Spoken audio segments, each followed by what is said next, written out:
And we are back with the fifth segment of the GSMC Basketball Podcast presented by the GSMC Sports Network. And in this fifth segment, we are going to be giving an update on the WNBA and their new playoff format that they're going to introduce coming into next season. So the WNBA, they announced that the finals format is going to be changed. So instead of the finals being a 5-game series, now they're going to make the finals a 7-game series. And I mean, it's really about time. Obviously, Caitlin Clark getting into the league, it does have some sort of effect on this new format being changed. And, I mean, the change is going to happen instantaneously. Next season, that's going to be how the season is going to be structured. It's going to be 7 games in the finals. And this definitely wouldn't have happened had Caitlin Clark not have been drafted last season. And if there was no other athlete that was like Caitlin Clark, then there wouldn't have been this change in the playoff format. That wasn't the only thing that the playoff format changed, however. Now the first round, which is the first round has always been a best of 3 series. And it's always going to be like that for the WNBA, I think. And however, the format for the best of 3 series, it was incredibly unfair, in my opinion. So how do I put this? You play 2 home games if you're the higher seed. And then the final game, if there is a game 3 necessary, you play at the away team. So essentially, in order for the lower seed to even have a chance, they would have to steal a game. And I mean, a lot of the postseason series ended up ending in a sweep.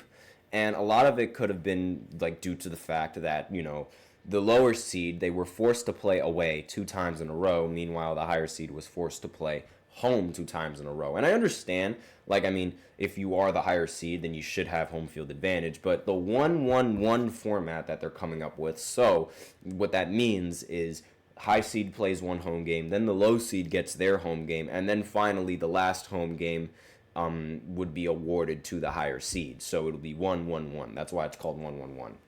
And it guarantees that all playoff participants have at least 1 home game in the postseason. And this is definitely something that I felt like it should have been put in place already. It was very odd just seeing that the postseason for the first round was a 3-game series. And on top of the fact that, the away team, the lower seeded team, had to go and steal a game in order to even have a chance to play at home didn't really seem all that fair. And some people are going to argue that, this is sort of what you should expect if you are the lower seeded team. You're not going to have an advantage in the postseason, and I understand that. But I feel like having both of these teams host a playoff game is not really more so to give credit to the team with the lower seed, but more so to appeal to the fans, especially all of the Indiana fans who wanted to see Caitlin Clark play at home in the postseason, but was unable to do that because her teammates were just awful. Kelsey Mitchell, goodness me, I could write a paragraph at how much of a detriment she's been for the Indiana Fever. Would not be surprised if she ends up getting moved in the offseason. She should get moved in the offseason. She just takes all of the attention on her. The ball, she's such a ball hog. I swear, it really it irks me how much of a ball hog she is, because she'll do all these tween crosses that create 0 separation, and I'm just give the ball to Caitlin. This ISO ball that she plays isn't winning basketball, but I could be here forever if I continue to rant. They also ended up changing the regular season format. So now there's going to be 44 games in the WNBA in the regular season, as opposed to there being 40 games in this 2023 and 2024 season.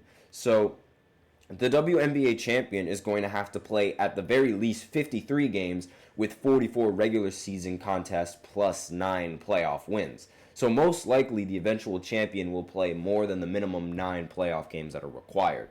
The team could also compete in the Commissioner's Cup Championship, which means that the 2025 WNBA champion could approach 60 total games played, which is quite the gauntlet if you are a WNBA team.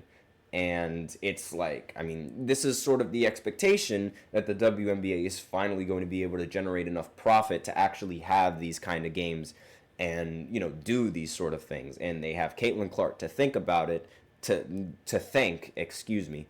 And I mean, obviously, a lot of the WNBA veterans are going to be like, this wasn't because of Caitlin Clark, this was going to happen anyway, but, that's a completely different conversation. So that's really it with the playoff format. So I'm going to go ahead now and just give a little bit of update of what's going on in the finals with the WNBA for any of you guys who are interested. So I didn't cover this previously because I figured no one was going to really care that much since Caitlin Clark isn't in the WNBA. And I'm not saying that just because, I don't care about the WNBA finals. I am saying that because the numbers have shown that the WNBA playoff viewership has tanked ever since Caitlin Clark got eliminated. And I mean, the value and the attention that she brings, it's there regardless what these veterans would say. And it really doesn't matter what they say, in my opinion. I think they're all just a bunch of haters.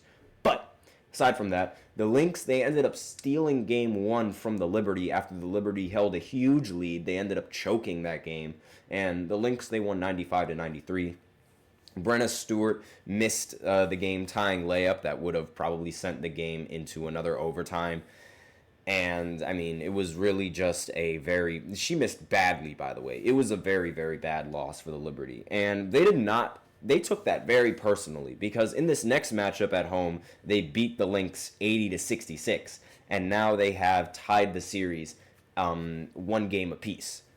However, now the Liberty, they have to sort of try and steal a game if they want to keep their hopes alive, because going down 2-1 in the finals, especially now, since the Liberty, they have to play 2 away games, and they have to win at least 1 in order to, be able to close out the series in a comfortable manner by playing the final game 5 at home.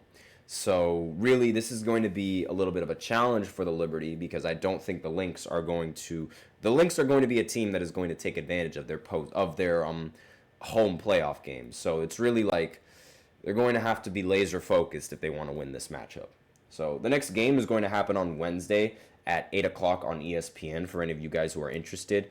But that's all that I really have, and that's the final segment for the show. Thank you so much for tuning into the GSMC Basketball Podcast presented by the GSMC Sports Network. Your support means a lot to us, so remember to subscribe to the show, leave a positive review. It really does make a difference. We also invite you to follow us on Facebook, Twitter, TikTok, and Instagram for more content and updates. And as usual, we love to hear what you guys have to say during the show, whether you guys have a hot take, whether you guys have a burning question, or anything that you've just been dying to share. We're all ears. If you really want your comment or question to get noticed, I recommend using Super Chat. Just click on the $sign below the chat box, and you can send in your comments and or donations that way. Super Chat's not really your thing. That's totally fine. You could always use the link displayed below the ticker, gsmcpodcast.net, and you could send in your comments and or donations that way. That is all that I have to say on this segment. Thank you so much for tuning in. I am your host, Nelson, and as always, take care.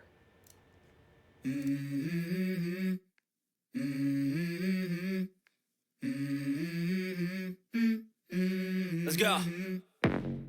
I wake up to a little bit of drool on my pillow, feel like it's gonna be a bad day.